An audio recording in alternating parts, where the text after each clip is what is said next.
À primeira vista parece simples. A América tem aviões, navios, bases, aliados e um enorme poder de fogo. O Irã tem sanções, infraestrutura atingida e pressão de vários lados. Quando a gente olha só pelo mapa do petróleo e pelas manchetes sobre bombardeios, é fácil ter a impressão de que o resultado é só uma questão de tempo. Mas é justamente aí que começa o problema. Porque essa guerra não é só sobre quem tem a força aérea mais forte, nem sobre quem destrói mais alvos do outro pelo ar, e muito menos é só sobre um estreito do qual se fala há semanas. É por isso que, com a crescente pressão americana e o deslocamento de forças para a região, fica cada vez mais claro que o Irã é um adversário muito mais duro do que parece à primeira vista. A resposta verdadeira não está só na superfície do mar, mas também no interior do território. Nas montanhas, nas distâncias e no terreno, que no mapa parecem administráveis e interessantes, mas em uma guerra real se transformam em uma armadilha. E enquanto a atenção do mundo está voltada para saber se Washington vai pressionar ainda mais, surge outra questão, menos comentada, mas que pode ser igualmente perigosa. Porque o Irã não atua só em um tabuleiro de xadrez? E se a Casa Branca acha que basta destruir alguns alvos, restaurar a ordem no mar e esperar pelo colapso de Teherã, pode descobrir muito rapidamente que está lidando com um país que não pode ser quebrado, tão fácil quanto gostariam em Washington. A América hoje está fazendo exatamente o que sabe fazer de melhor, pressiona de longe. Está enviando mais forças para a região, expandindo sua presença no mar, ameaçando com ataques ainda mais duros e, ao mesmo tempo, deixando claro que, se o Irã não recuar, outros alvos estratégicos podem ser atingidos. Milhares de paraquedistas americanos já estão indo para a região. Após os reforços anteriores da infantaria naval e das forças especiais, voltam a ser discutidos também os cenários de operações terrestres limitadas. Não uma grande invasão como no Iraque em 2003, mas intervenções que devem tirar espaço do Irã, mostrar força e obrigá-lo a recuar. Na teoria, é um plano que Washington pode vender ao público interno e aliados. Duro, decidido, mas ainda supostamente sob controle. Mas é aí que está o problema. A pressão à distância pode destruir, mas não consegue automaticamente quebrar um Estado que foi construído para sobreviver mesmo sob pressão. Você pode destruir a infraestrutura, pode ameaçar terminais de petróleo, usinas elétricas ou outros alvos. Você pode mover navios e soldados cada vez mais perto, mas isso ainda não resolve o mais difícil. Você não resolve o depois. Se o Irã realmente vai ceder ou apenas vai se endurecer. Se de uma operação limitada não começará a se tornar uma guerra mais ampla e menos previsível, esse é justamente o maior problema de Washington hoje. Não como atingir o Irã, mas como atingi-lo de forma que isso não desencadeie um caos ainda maior do que o que se quer impedir. E talvez o mais importante seja que essa pressão já está esbarrando na realidade de toda a região. Não basta observar apenas o próprio Irã. Assim que o conflito se espalha através das conexões dos soldados de Teherã pelo mar ou por outras rotas ameaçadas, os Estados Unidos de repente não lutam mais apenas contra um país, mas contra toda uma rede de riscos que se multiplicam entre si. Por isso, já hoje fica claro que a grande diferença entre sabemos atacar e sabemos vencer, no caso do Irã. Muitos, ao ouvirem a expressão guerra americana no Oriente Médio, automaticamente pensam no Iraque, mas é justamente aqui que pode surgir o maior erro. O Irã é uma liga bem diferente. É várias vezes maior que o Iraque, tem aproximadamente o dobro da população e seu mapa não se parece com um campo de batalha aberto, mas sim com um país que por si só já é um sistema de defesa. O Iraque, de acordo com as estimativas disponíveis, tem uma área de cerca de 438 mil quilômetros quadrados e aproximadamente 43 a 47 milhões de habitantes. O Irã tem cerca de 1,65 milhão de quilômetros quadrados e aproximadamente 89 a 92 milhões de pessoas. Só essa diferença já indica que, se alguém compara mentalmente o Irã com o Iraque de 2003, está comparando duas realidades militares completamente diferentes. E ainda mais importante do que os próprios números é como esse país é. Grande parte do Irã é composta por um planalto interior elevado, cercado por cadeias de montanhas, especialmente as montanhas Zagros a oeste e Alborz ao norte. Em outras palavras, se alguém tentasse invadir o Irã por terra, não passaria por um espaço aberto, mas sim por um território que obriga o invasor a desacelerar, dividir suas forças e pagar um preço cada vez mais alto a cada passo adiante. E é exatamente por isso que o Irã não é o Iraque. Não porque seja invencível, mas porque qualquer guerra maior contra ele seria completamente diferente do que muitos lembram das campanhas americanas nas últimas décadas. Se você olhar para o Irã de cima, não vai entender apenas o seu tamanho, mas também porque ele pode ser chamado de uma fortaleza. Grande parte do país é formada por um planalto interior seco, fechado a oeste pelos montes Zagros, ao norte pelo Alborz e, de outros lados, por outras barreiras montanhosas e semidesérticas. Então, você não ataca uma área plana no mapa, mas sim um país onde o terreno já determina de antemão por onde é possível passar, onde é possível se defender e onde o atacante começa a se complicar. Os Zagros atrasam o avanço antes de enfrentar a resistência principal. Os Zagros não são apenas algumas colinas na borda do mapa. Eles se estendem por cerca de 600 quilômetros ao longo da parte oeste e sudoeste do Irã, até a região de Hormuz, formando uma barreira natural entre o interior do Irã e as direções de onde poderia vir pressão do lado iraquiano ou do Golfo. O Alborz, por sua vez, separa o norte do país do centro e cria outra barreira, próxima a um dos núcleos mais importantes do Estado iraniano, ou seja, a região ao redor de Teherã. O resultado é simples e muito desagradável para qualquer invasor. Qualquer avanço terrestre maior não começaria com um movimento livre, mas sim com a travessia de zonas que o defensor conhece, pode preparar e onde pode forçar o invasor a lutar em terreno desfavorável. No caso do Irã, a força do invasor rapidamente se depara com a realidade física do país: rotas estreitas, desníveis, áreas desérticas e semidesérticas, e um interior que não pode ser facilmente contornado. É por isso que o Irã, em um cenário como esse, não aparece apenas como mais um país do Oriente Médio sob pressão, mas como um território que, por si só, já é um sistema de defesa. E quanto mais alguém tentasse avançar, mais essa fortaleza se fecharia ao seu redor. Aqui a guerra começa a mudar, tornando-se mais desfavorável, mas também mais segura. Porque o Irã não precisa pressionar apenas diretamente do seu próprio território, basta que o seu grupo mais amplo também comece a agir plenamente. E o problema no Golfo Pérsico, de repente, se torna um problema para toda a região. Por isso os Houthis no Iêmen são tão importantes.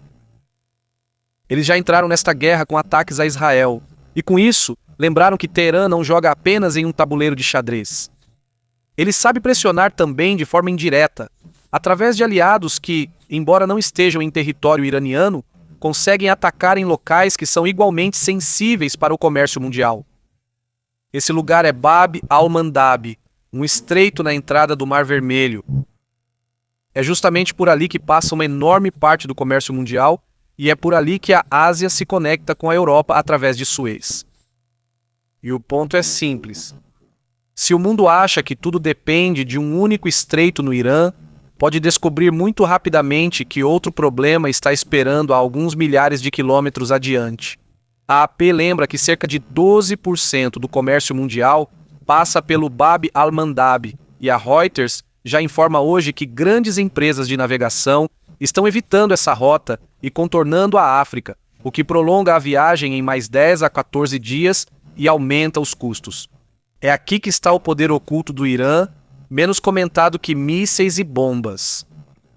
Não se trata apenas da capacidade de defender seu próprio território, é a capacidade de espalhar o conflito de forma que os Estados Unidos e seus aliados, de repente, não estejam apagando apenas um incêndio, mas dois ao mesmo tempo. Um perto do Irã e outro perto do Mar Vermelho, e quanto mais o transporte começar a ser desviado, encarecido e complicado, menos essa guerra parece uma demonstração pura do poder americano, e mais parece um conflito em que até um jogador mais fraco sabe atingir exatamente onde dói mais. Chegamos ao cerne de toda a questão. A América sabe como punir o Irã, sabe destruir suas bases, depósitos, navios, centros de comando e até infraestrutura sensível. Sabe exercer pressão sob a qual um Estado mais fraco talvez começasse a desmoronar. Só que entre fazer alguém sofrer a cada novo dia de guerra e realmente forçá-lo a capitular ou se render, existe uma diferença enorme. E é justamente o Irã o país onde essa diferença fica mais evidente. Porque se o adversário sobrevive ao primeiro choque, se mantém a capacidade de responder, se consegue espalhar o conflito para além do seu território e ainda mostra que pode influenciar o mar, o comércio e o clima da região, então o bombardeio deixa de ser um caminho para uma vitória rápida e se transforma em um desgaste caro e prolongado. Isso já pode ser visto hoje pelo fato de que a guerra entra em mais um mês, mas os problemas que os Estados Unidos deveriam resolver estão mais se ampliando do que se encerrando. O bombardeio destrói alvos, mas não controla as consequências sozinho. Você não mantém as rotas comerciais abertas apenas atingindo outro radar ou outro depósito.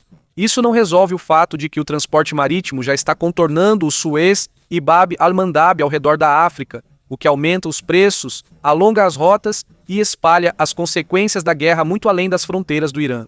Também não muda que o Irã não atua sozinho. Se os aliados e atores por procuração do Irã entrarem totalmente na equação, Washington de repente não estará enfrentando apenas um país enfraquecido, mas um conflito que está se expandindo. Por isso, hoje não importa só quantos alvos a América atinge, mas se conseguirá controlar os acontecimentos.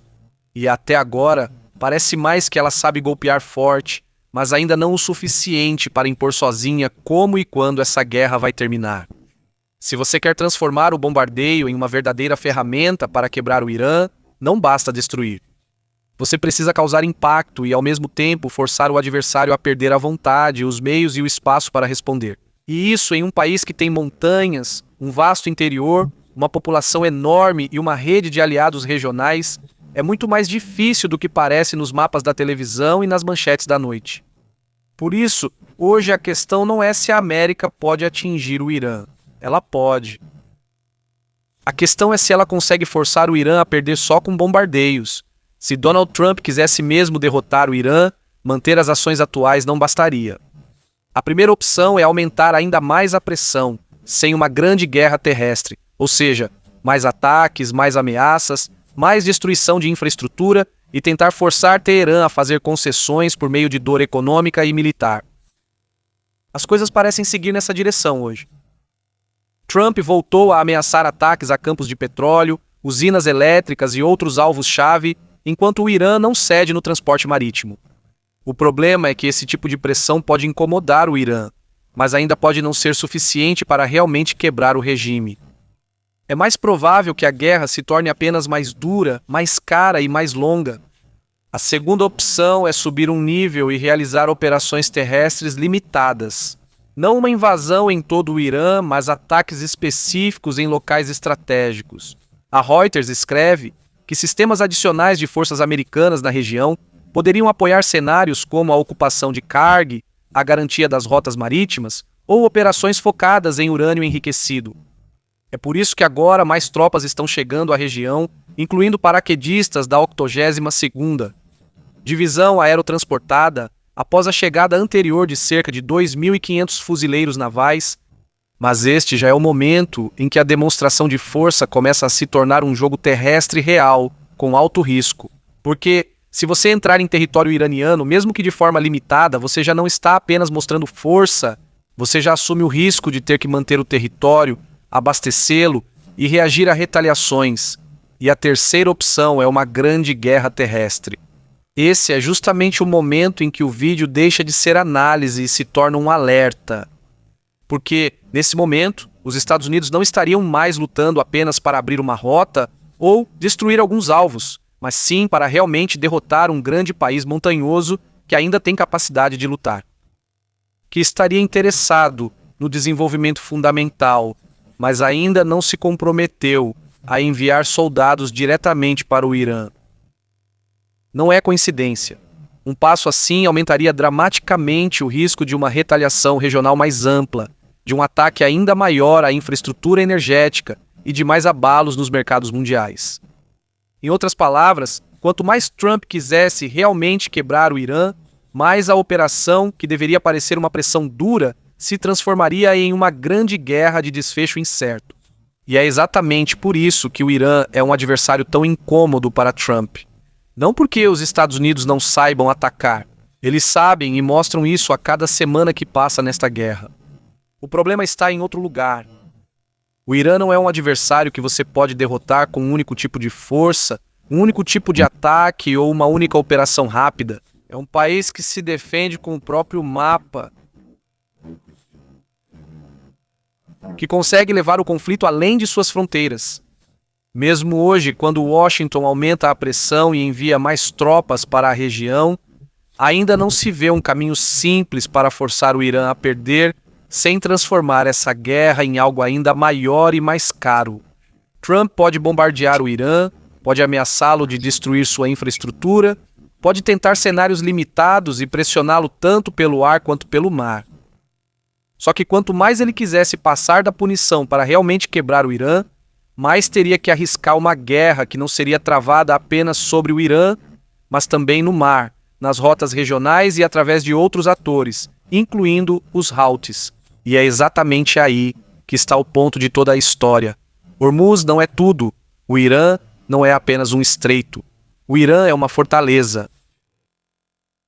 Obrigado pela atenção. Se você gostou do vídeo, ficarei grato por um like e não se esqueça de se inscrever para não perder os próximos vídeos nos quais estou trabalhando. Você pode apoiar meu trabalho agradecendo ou recomendando o vídeo para alcançar mais pessoas. Muito obrigado.